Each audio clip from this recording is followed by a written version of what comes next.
Ouais, vous avez bien lu le titre de cette vidéo. C'est bizarre, non?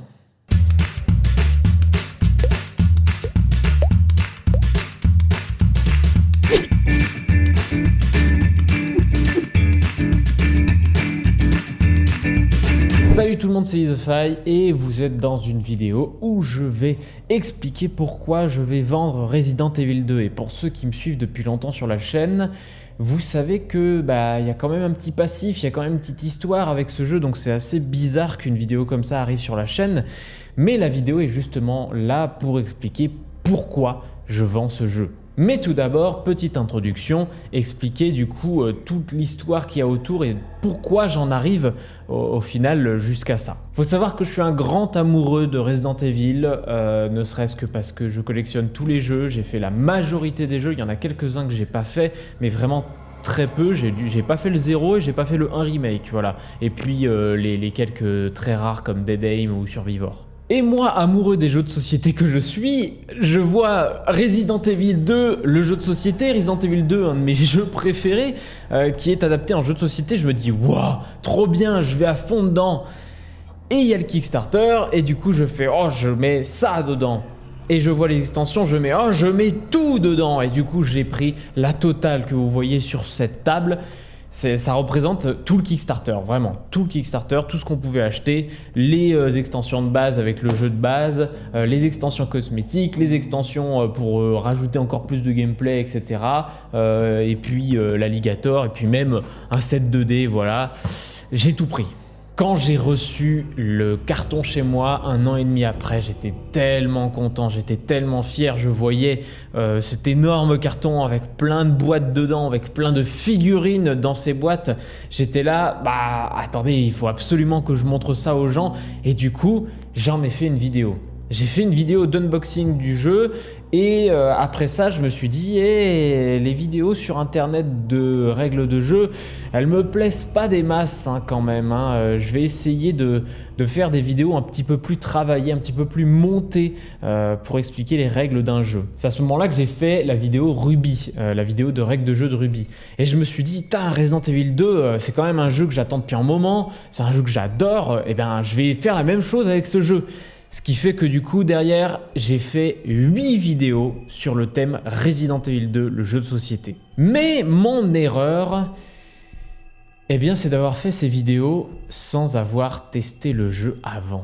Le problème n'est pas tant que je n'avais pas compris les règles, parce que clairement les vidéos règles sont clairement d'actualité, la plupart des gens voient la vidéo, comprennent le jeu, sont très contents, d'ailleurs merci beaucoup pour tous vos retours sur ces vidéos, apparemment ça sert à beaucoup de gens, même des jeux un peu plus obscurs comme Tragedy Looper. Et du coup j'ai passé en revue chaque boîte une par une sur chaque petit détail de règles pour faire la meilleure vidéo possible, même avec des règles en anglais puisque le Kickstarter n'était qu'en VO. J'avais demandé s'ils sortiraient une VF, ils avaient dit non, ils en ont sorti une, merci Steamforged. Donc ouais, j'ai sorti 8 vidéos plutôt bien faites sur le jeu, mais il aurait peut-être fallu que je teste le jeu avant, pour pas conseiller un jeu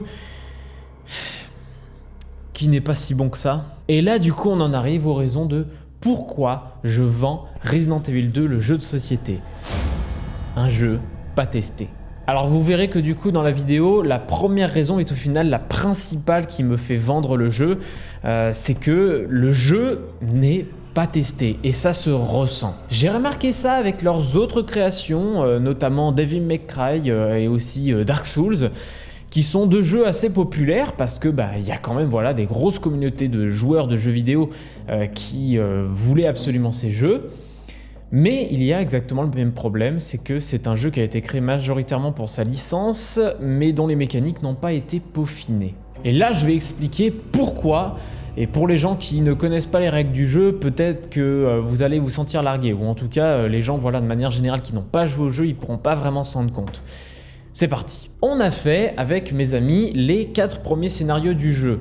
Non sans difficulté, le premier, c'est assez simple, on se déplace, on avance, etc. Voilà, c'est pas trop compliqué. Puis on ajoute des règles encore et encore au fur et à mesure. Arrive le 4e scénario, et là on commence à se dire, hein, c'est quand même un peu moins bien géré. On a la mécanique des machines à écrire qui fonctionne vite fait, on est toujours à ça de gagner, mais pas pour les bonnes raisons. Quand je dis pas pour les bonnes raisons, c'est parce qu'il y a des jeux comme Planet Apocalypse qui mettent de la bonne difficulté. J'en parlerai quand je sortirai la vidéo règle de Planet Apocalypse, mais globalement il y a de bonnes manières de rendre un jeu difficile et une mauvaise manière. Bref, déjà, cette mécanique des rubans encreurs est assez hasardeuse, mais majoritairement, le vrai problème du jeu, c'est que, eh bien, il nous permet de repousser les zombies dans des couloirs. Et ceux qui ont joué au jeu, je peux vous dire que, c'est inutile.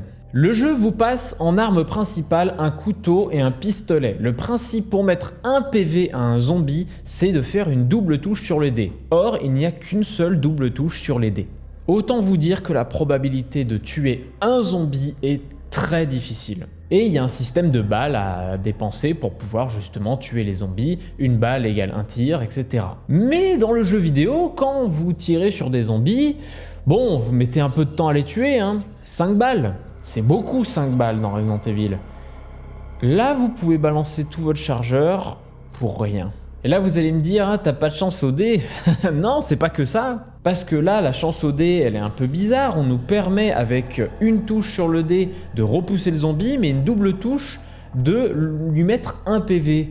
Du coup, on se retrouve à juste repousser les zombies en permanence, sauf que, du coup, on les repousse dans le couloir. Et en les repoussant dans le couloir, on doit traverser ce couloir, mais comme il y a encore le zombie, il faut encore qu'on le repousse encore, et on se retrouve avec plus de balles, et puis c'est fini, et on perd du temps, et on perd du temps. La mécanique n'a pas du tout été testée, ça se ressent, on repousse des zombies alors qu'au final ça ne sert à rien. Repousser un zombie revient à juste retarder le moment où il nous met des dégâts et pas forcément à avancer dans le scénario. Parce que pour rappel, il y a beaucoup de scénarios qui se basent sur la vitesse d'exécution du scénario. Il faut se dépêcher de faire telle ou telle action dans le scénario. Et du coup, si juste on est ralenti et on ne peut pas avancer dans le scénario, je ne vois pas du tout l'intérêt. Le seul moment où cette mécanique fonctionne, c'est quand on est dans des grandes salles avec 3 à 4 cases d'espace. Mais quand il y en a 2, on peut vite fait passer à côté, mais c'est pas forcément très évident. Et comme le jeu est bourré de couloirs, ça n'a pas vraiment de sens du coup. Ah oui, et petite anecdote du coup de quand on a joué, un lance-grenade, ça explose. Ça peut toucher très facilement un zombie, même plusieurs zombies en même temps. Quand vous balancez une balle de lance-grenade au corps à corps et que vous ne faites aucun dégât, sur 3 zombies collés à vous, je trouve le concept intéressant quand même. Et là encore, vous allez me dire, oui, mais non, c'est une histoire de hasard des dés. Oui, mais quand le hasard des dés est mal géré, je suis désolé, mais moi, ça m'intéresse pas. Il y a des jeux qui gèrent beaucoup mieux leur hasard des dés, ne serait-ce que les jeux de Petersen Games, ou même un autre jeu de Steamforged, God Tier est un jeu qui a géré son hasard des dés d'une superbe manière. Le hasard des dés n'est pas forcément le truc qui te fera gagner la partie. Mais là, par contre, dans ce jeu-là, c'est pas trop ça quand même. Bref, pour moi, rien que l'histoire du lance-grenade qui ne peut pas tuer, moi je trouve que c'est un concept assez étrange et même dans Zombicide, ils l'ont pas osé ça. C'est finalement assez lambda. Oui, parce que je vais pas vous mentir, mais c'est juste un dungeon crawler. Dans ma ludothèque, j'ai déjà Donjons et Dragons jeu de plateau, j'ai aussi Doom, le jeu de plateau, celui de 2003. Bref, j'ai déjà 2 jeux de la même acabit et qui sont, il faut le dire, quand même bien mieux gérés que ce jeu qu'est Resident Evil 2, et pourtant ils sont bien plus vieux. C'est bête, mais maintenant j'arrive à un stade dans ma vie de joueur où j'ai besoin soit d'un jeu qui est très beau dans ses mécaniques, qui enchaîne très facilement ce qu'il me propose, ou alors des mécaniques originales, ou alors des mécaniques très efficaces ou très qui amènent beaucoup de réflexion ou ce genre de choses. Et là, quand je joue à Resident Evil 2, mine de rien, j'ai pas grand chose comme sensation de jeu. De plus, le jeu est assez laborieux à mettre sur la table, hein. J'ai eu beaucoup de mal à vouloir y jouer régulièrement parce que juste, c'est pas un jeu très agréable à sortir au final. Et même les premières parties que j'ai fait, j'étais trop content, j'allais me dire « Allez, c'est bon, je vais enfin pouvoir jouer au jeu, c'est trop bien !» Je joue et puis je fais « Ouais, bah c'est cool, c'est juste cool, mais... » Et puis au fur et à mesure, voilà, ça a évolué comme ça. La dernière partie que j'ai fait sur ce jeu, c'était donc sur le scénario numéro 5. Et clairement, avec mes amis, on était là. On n'avance pas et c'est pas marrant en fait. Alors que n'importe quel autre dungeon crawler qu'on a fait, même Doom auquel on a quelques reproches à faire, et ben quand même on avançait, on s'amusait, on tirait sur les monstres et tout, on pouvait les contourner aussi, ce genre de choses. Mais là, ouais, c'est pas un dungeon crawler qui amène des mécaniques très intéressantes. Le système de balles est assez mal foutu. Le côté dungeon crawler est trop petit et du coup, la coopération est pas dingue. Ah oui, ça aussi, hein, ouais, la coopération est pas super dingue. On se complète pas forcément entre nous, bref. Même si je n'ai joué au final qu'au jeu de base, j'ai pas particulièrement envie de donner un peu plus de chance à la suite. J'avais dit que je tenterais une dernière partie du jeu, mais je crois qu'en fait j'en ai juste pas envie. Je l'ai même pas proposé à ma dernière soirée jeu. C'est quand même un signe. Bref, un dungeon crawler qui n'apporte pas la moindre originalité. C'est pas si beau. Et ouais, c'est tout bête, mais quand j'avais acheté le jeu, je m'étais dit « Waouh, je vais avoir des figurines Resident Evil chez moi, c'est trop bien. Je vais avoir des putains de figurines de Léon grandes comme ça, et puis la malformation of G qui est balèze comme ça. » Balèze veut pas dire spécialement beau, et c'est le même cas d'ailleurs pour les petites figurines. J'ai été au final assez déçu de voir la qualité des figurines. Quand j'ai fait mes premières vidéos où j'étais en mode « Waouh, c'est joli, machin, etc. » En fait, j'avais pas vu grand chose au final dans les jeux de figurines. Hein. J'avais vu Doom, j'avais vu Donjons et Dragons, à la limite j'avais vu les figurines de Petersen Games un petit peu. Mais globalement, voilà, j'avais pas trop de jeux à figurines. Et puis je me suis mis à la peinture. Et puis je me suis mis à voir les wargames, et puis je me suis mis à voir que c'est pas des figurines très belles. Hein. Et quand je dis très belles, c'est pas forcément qu'elles sont mal détaillées ou quoi. Hein. Par exemple, la malformation of G, il y a des figurines qui sont au final assez sympathiques. Hein. Les formes de Birkin sont très cool. Elles sont grosses, mais derrière, c'est des volumes qui sont pas super intéressants à travailler, qui sont pas forcément intéressants à regarder non plus. Et à part quelques petites figurines, on n'a pas grand chose et même la dimension des figurines est toute petite sur le plateau. Je disais dans mes vidéos règles que le jeu était agréable parce qu'il permettait de jouer sur une petite table. Au final, est-ce que c'est un avantage? Oui, pour ceux qui n'ont pas de place, oui. Mais quelque part, on a une immersion qui est moins forte du coup, et ces petites tuiles en carton qui sont au final de pas très bonne qualité, j'ai pas passé mes meilleures parties avec ça. De manière générale, la qualité des figurines, la qualité du matériel, la beauté des figurines ou la beauté des artworks, etc. n'est pas forcément au rendez-vous. Et puis le Retro Pack Expansion, c'est plus une sorte de pixelisation vite fait des cartes. C'est un peu triste. Acheté pour de mauvaises raisons. Et oui, parce que du coup, on va conclure avec ça. Ce jeu, je l'ai acheté pour les mauvaises raisons. Et je le gardais aussi pour les mauvaises raisons, hein. Il faut quand même que je me l'avoue.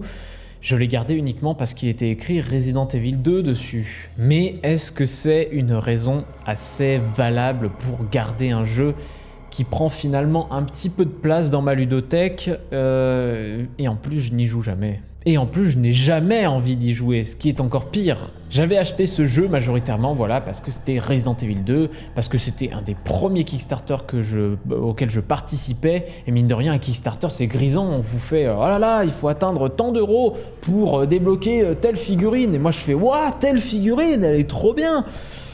Bah ouais, mais... ça fait pas tout les figurines. Un jeu, si j'ai pas envie d'y jouer, bah, je vois pas pourquoi je le garderais.